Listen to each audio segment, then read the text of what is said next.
Pasca digelarnya konversi pers beberapa waktu lalu oleh tim pemenangan paslon nomor urut 3, Ismail Amanaf dan Azhar Mahmud, yang menuding ditemukannya kecurangan dalam pelaksanaan Pilkada Kota Lok Sumawe oleh juru bicaranya M. Raji Firdana. Tepat hari Minggu 1 Desember, giliran Partai Gelombang Rakyat yang juga pendukung pasangan calon wali kota Lok Sumawe nomor urut 3 mengeluarkan pernyataan sikap. Berikut pernyataan sikap Partai Gelora yang disampaikan langsung oleh Ketua DPD Partai Gelora Lok Sumawe Diki Saputra. Bismillahirrahmanirrahim. Assalamualaikum warahmatullahi wabarakatuh. Waalaikumsalam.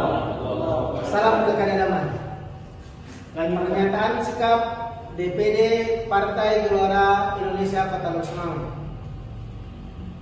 Mencermati berbagai perkembangan dari pemilihan kepala daerah khususnya di Kota Lok Sumawe yang sedang berproses perhitungan di tingkat kecamatan dan perhitungan rekapitulasi juga di tingkat DPIP yang akan berlangsung sekitar tanggal 16 Desember nanti. Maka DPD Partai Gelora Kota Lok Sumawe ini menyatakan sikap. 1. Akan terus mengikuti dan mengawasi proses rekapitulasi sampai selesai sesuai dengan perundang-undangan yang berlaku. 2. Kami tetap berada dalam barisan pasangan yang telah kami dukung dari awal, yaitu Ismail Manaf dan Azhar Mahmud, pasangan nomor 3. Ketiga, kami tetap mendukung pemilu kepala daerah yang bersih tanpa kecurangan. 4. Terhadap segala bentuk kecurangan yang terjadi, kami merekomendasikan untuk diselesaikan secara adil dan bijaksana oleh para pihak penyelenggara pemilu yang ada. 5. Seluruh proses perhitungan dan penetapan maupun sanggahan dan penolakan di tingkat kampung, kecamatan, kota, provinsi hingga KPU pusat dan dilanjuti dengan proses hukum di Mahkamah Konstitusi ini merupakan dilindungi oleh Konstitusi Negara Kesatuan Republik Indonesia.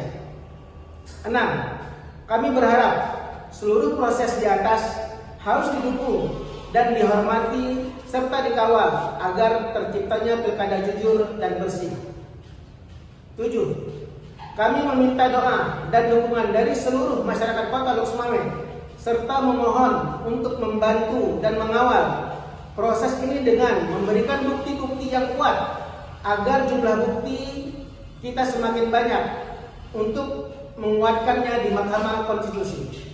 8. Dan terakhir, kami menyuruhkan kepada seluruh pihak, baik pihak pemerintah, keamanan, dan masyarakat. Proses yang kita jalani ini adalah proses dengan damai dan nyaman yang dilindungi oleh Konstitusi Negara Republik Indonesia.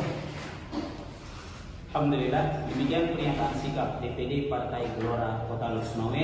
Salam pilkada damai. Lanjutkan. Dari Lok Sumawe, Dedi Muhtadi melaporkan untuk Puja TV.